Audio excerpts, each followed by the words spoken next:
Good morning, I'm Jake Sherman. And I'm Max Cohen. And welcome to the Daily Punch, brought to you by Punchbowl News. It is Friday, July 17th, 2026. Let's get into the mix. Here are your Washington headlines of the day. Number one, the House Democrats' midterm windfall. Number two, the lasting shockwaves of Reconciliation 3.0. And number three, the D-Trip risks another primary setback in Arizona. Let's get into it, Max. I gotta say, this is a great top by Allie. The numbers are stunning. With 119 days until the midterms, FEC filings are out, and they show a concerning reality for Republicans. Democratic candidates raked in gargantuan amounts of money last quarter in key battleground districts. 25 incumbents and Kevin Kiley, who's an incumbent but an independent, were outraised by a Democratic challenger during the last quarter, and that's according to an analysis that we did. The majority of that GOP group hold competitive districts, and 11 Republicans had less cash on hand than their Democratic challenger. This is a real sign,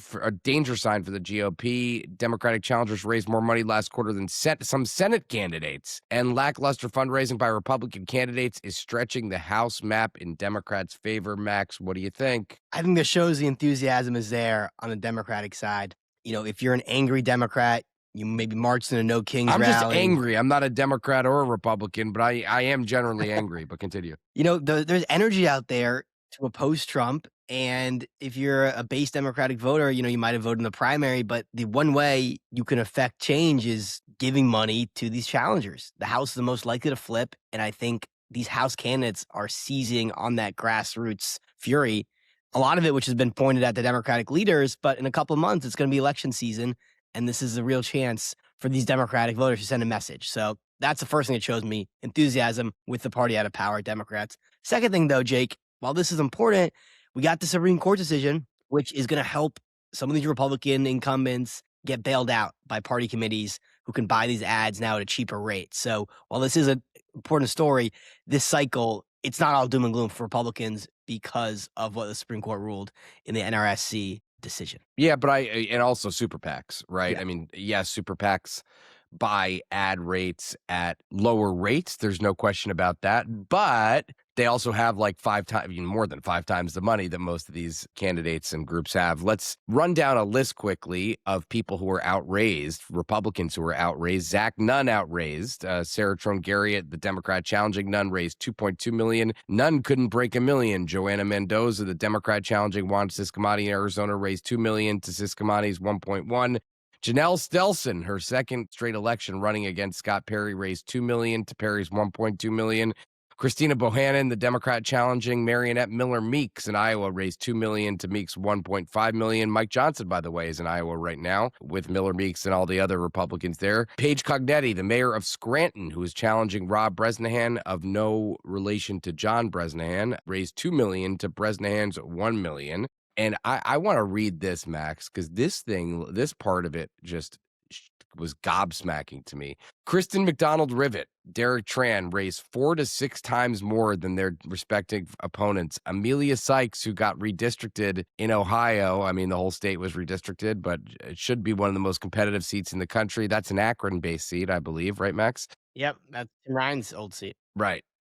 She raised 11 times more than her Republican challenger. And how about this one, Max? Strong Democratic fundraising and weak GOP incumbents could bring red-leaning seats into play. Chuck Edwards raised just $155,000. His Democratic opponent, Jamie Ager, raised $1.4 million. Corey Mills, both of these people face House ethics investigations. Corey Mills raised less than $60,000. One of his Democratic opponents raised $509,000. This is what I oftentimes think about this a lot. There are, in big elections for one party, seats that shouldn't be in play get into play. You know, R+8 seats, or in a bad year for Dems, D+8 seats or more.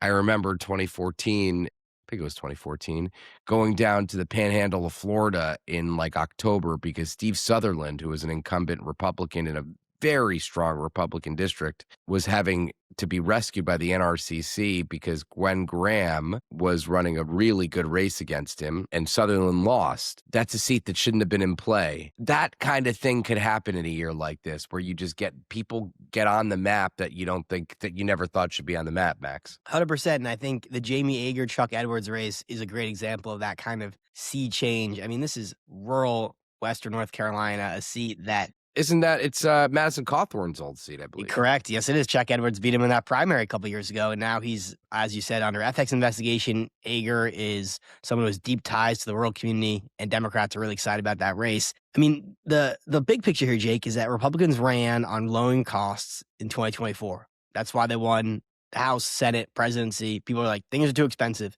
2 years later, things are still expensive in the minds of voters. Gas prices are high because of Iran war. And this is an economy election, as it always is. And voters are showing nationwide in polls are not happy with how unified control of Washington for Republicans has been for their pocketbooks. And that's the issue Republicans have to deal with now. You know, we talked to Andy Harris on Fly Out Day this week, and he said, well, let me know what gas prices are on election day, and I'll let you know what the election's going to be like. Right now, it doesn't look good for Republicans. Number 2 story of the morning, the lasting shockwaves of reconciliation. There is a big rift between House Republicans and Senate Republicans. What's new? I mean, seems like they're operating on different planets most of the time. Mike Johnson, who got the budget resolution through the budget committee yesterday, is moving full steam ahead with reconciliation. John Thune is just at every chance he gets publicly casting doubt and what he would say is being realistic about the prospect of a reconciliation bill making it through Congress this year. Now, let's say what Thune said here, then I'll give some analysis. But after Johnson said that the Senate would pass the House's budget blueprint by the August recess, Thune said that was news to him. When we asked Thune whether Johnson was aware of the Senate skepticism, Thune said he and Johnson talked, and I think they know the limitations that we have. Here's what I'll say. You brought up Flyout Day, Max. We asked Andy Harris, like, what he thought of John Thune, and he's like, Thune's just got to get the votes. Like, he's a leader. He's got to get this done.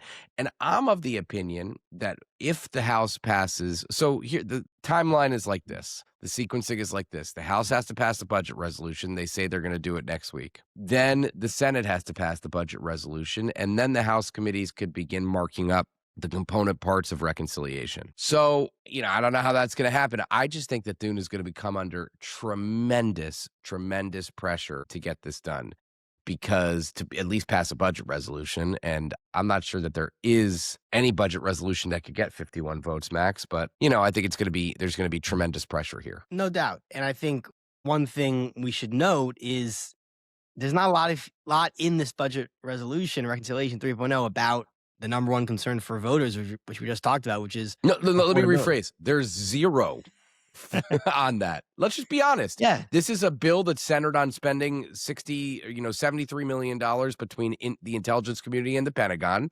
And that's what it is. There's $12 billion for farmers, which people say is not enough. I mean, it's not a bill that addresses cost or anything that people care about at all. Well, unless you're a farmer.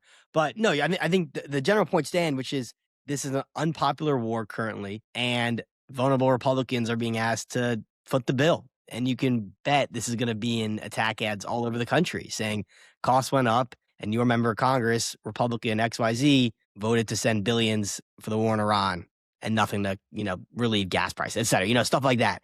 And that's why vulnerable members of the Republican conference aren't happy about this. But again, this is another tension point between the administration, the White House, and at-risk incumbents. Yes. All right, number 3 story of the morning. This is a story by you, Max, you and Allie. The DCCC is risking another primary setback in Arizona. Max, why don't you talk about it? The DCCC this year, the House Dem campaign arm, has been aggressive, early, endorsing and contested primaries in swing seats. It's a strategy which has ruffled a lot of feathers, and they've had some wins, they've had some losses. Arizona won. This is David Schweikert's seat. This is the Phoenix suburbs, Scottsdale. Very competitive seat and has been for several cycles. Biden won in 2020. Trump won in 2024. Schweikert's now retiring. Democrats in Washington, the DCCC, they want Marlene Galan Woods, who is a former TV journalist. She's also a former Republican. They think she can win this district and appeal to McCain Republicans. But she's in a tough primary against former state lawmaker Amish Shah. He won the primary in 2024 over Galan Woods. He lost to Schweikert in the general, though. And this is the latest example of where, we talked to Democrats and some of them on the Hill said, we're concerned that Amit Shah is going to win this primary and perhaps put the general election at risk again. And Shah has been really anti-DCCC, going after leadership for endorsing Golan Woods. And this is the perils of being a campaign committee. Either you sit back, I don't envy the DCCC's role here. Either you sit back and let a primary play out and you end up with the candidate you don't want, or you get involved, ruffle some feathers, and leave people angry no matter what happens. So just a preview for the Tuesday, July 21st primary in Arizona. We'll be covering it. All right. And with that, leave us a rating and review. You can subscribe to Punchbowl News at punchbowl.news. Have a great day and stay safe.